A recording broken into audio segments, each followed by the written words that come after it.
The nature of the universe. Collect 100 different coloured ribbons of varying widths and lengths. Find 200 different coloured lengths and sizes of string, yarn and thread. Put them all into a tumble dryer and rotate for a few days.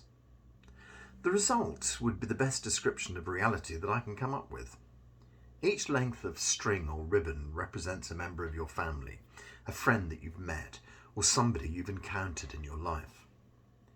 The length of each piece of string represents the length of a life, some long, some cruelly short.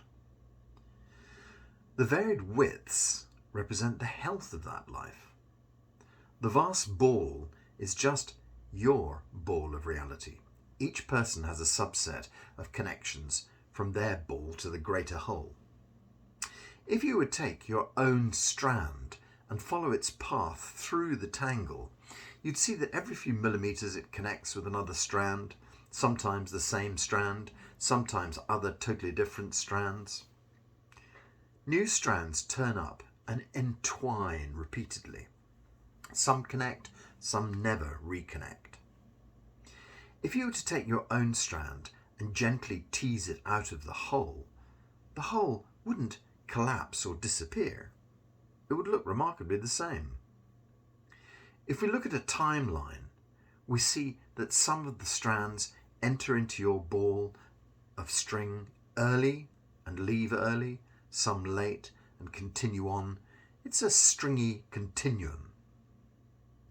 If you enter the ball of string and go to its centre, as you look around, you'll see that all the other strings are all over the place. I wonder at the nature of reality, that as we travel, we see all the same tangled web of ideas in common. It's a wonderful illusion.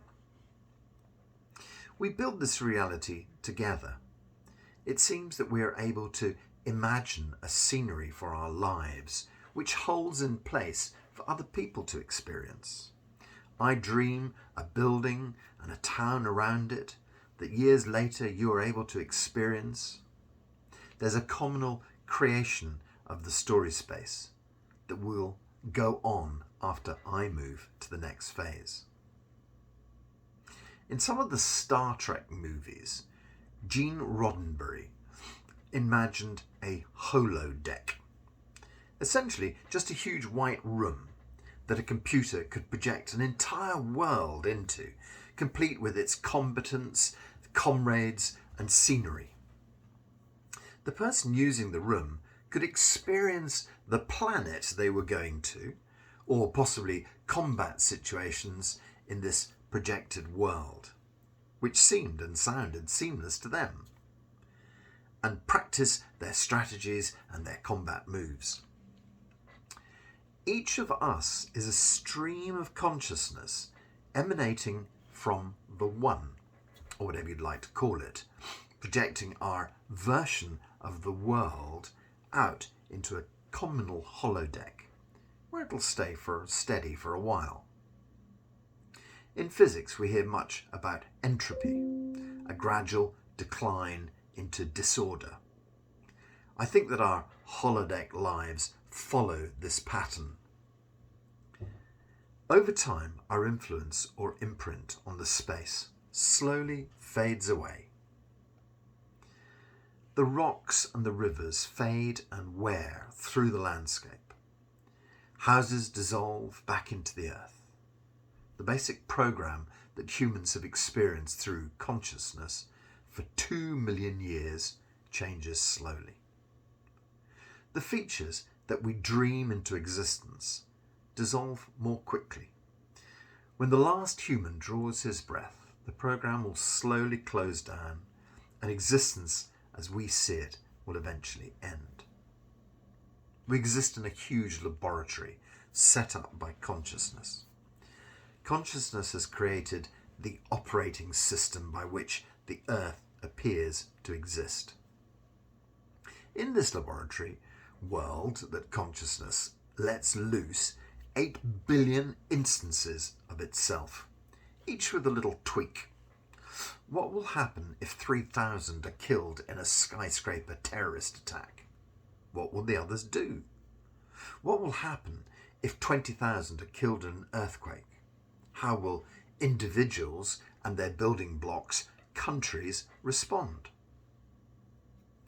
What about the mechanism by which all this seems to occur? Awareness.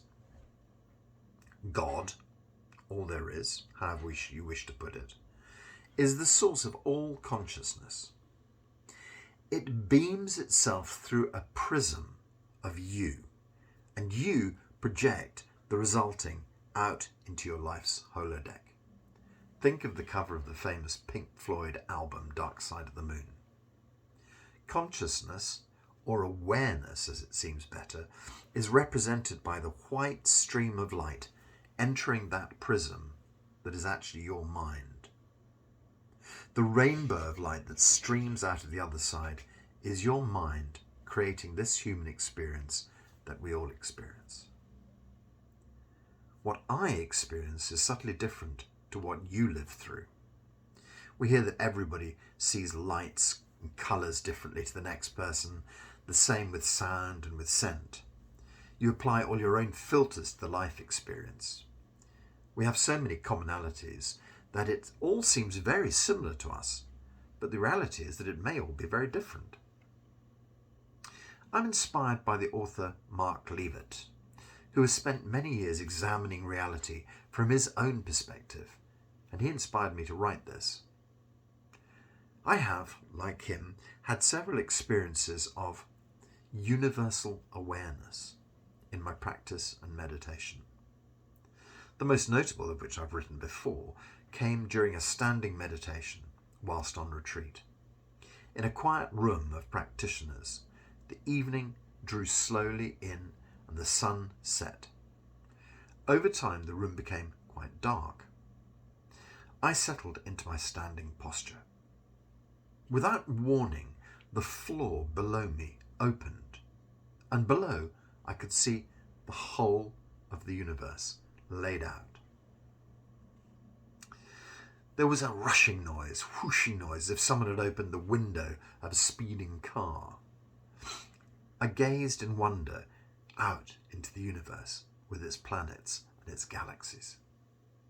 This lasted for what seemed like a few minutes. I was no longer I was the universe.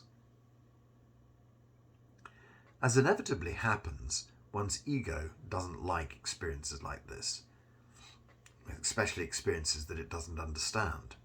A voice in my head shouted, "What if we fall out into space? We'll die," as quickly as that experience was over. Marc explains that we experience the future out in front of us, in our vision.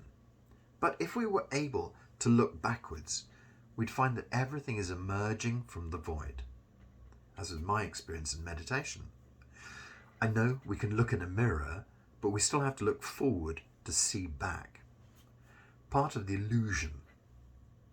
I experienced the nature of it all in that moment. I've been seeking to understand why ever since.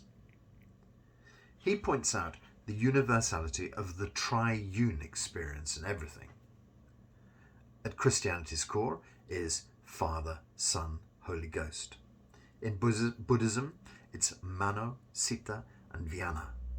We find the same in Zoroastrianism and in Judaism. The triune turns up in every fundamental function of our world. A seed, agitated by water, becomes a plant. This is essentially an awareness space, an action becoming a fruit. Consciousness becomes so powerful that it bends and it twists, I think in a fractal way, and in so doing is able to observe itself. Consciousness bending to become reality. I've often written about the thought experiment. How can you prove that you are not a brain in a jar, in a laboratory that's being fed all this information by a clever simulation? Well, the clue is you can't prove it. If you think you see something, its electrical impulses through the optic nerve, Perhaps they come from a computer. Same with smell and with taste, touch, etc. Everything is decoded by signals in the brain. There's no decent way to actually prove any of this is real. What can we possibly make of all this? Well, the first point for me was that I think if we are consciousness in a simulation, then the fact is that we can never die. We will always be consciousness. I think that death as we know it is just another part of the program. Life, death, life, and so on, the cycle goes. Maybe you've had a strong belief in heaven or hell, then the next segment of the program, that's what you'll experience. If you believe in reincarnation, that's what you'll experience next. Anything is possible in this simulation. Like to channel spirits from another planet? Yes, sure. Like to speak to the dead? Why ever not? Regularly see fairies, leprechauns and alien spaceships? Sure, no problem. Had a near-death experience and come back? Go ahead. It's all possible in this simulation. Just don't lose sight of the fact that nothing is real. Why fear death if nothing is real? I'll just run that again. Why would you fear dying on this basis? If you believe this is possible, I have seen through the fabric of the illusion and I know that it's true, then why would the whole of your life be coloured by the fear of your death? So this is the first opportunity to make yourself really feel happy and free. What about illness? I genuinely believe that we're all allowed to run through this amazing game in any way that we wish. We have total free will. The problem is that your sim works much better if you follow the handbook and the guidelines. Few of us ever bother reading the manual and just set off in this amazing vessel with no idea how to look after it or what needs to be done to maintain it. It's like driving a Ferrari fast and never changing the oil, or maybe not even having to learn how to drive in the first place. Illness is essentially not listening to the body and blundering on. Wellness is playing a straight game and being sensible. The people who don't drink too much and never smoked, they live in a healthy lifestyle out in nature, away from stress, taking daily exercise. They enjoy family and friends. They wore a seatbelt and slept well. They live to a healthy old age. The people who work stress-filled lives, medicated with alcohol and drugs, and spend long hours in front of the TV, not so much. Nothing is wrong. This is what consciousness had in mind. Every variation of every theme is right. 1 million souls die of starvation. Okay, it's all good. The population balloons to 8 billion. Well, that's fine. Nothing is ever wrong. We burn the earth down, so be it. We reset the population to 0, no problem. I think consciousness would start the experiment again, maybe add a few tweaks to the system, a few tweaks to the players, and off we go. The multiverse theory of physics, I totally buy into that. Each bubble of a universe with billions of different players in different settings. Why not? I hope that by expressing these ideas, you might decide that it's not impossible for you to totally change the path of your life. You can try anything. There's no damage to be done.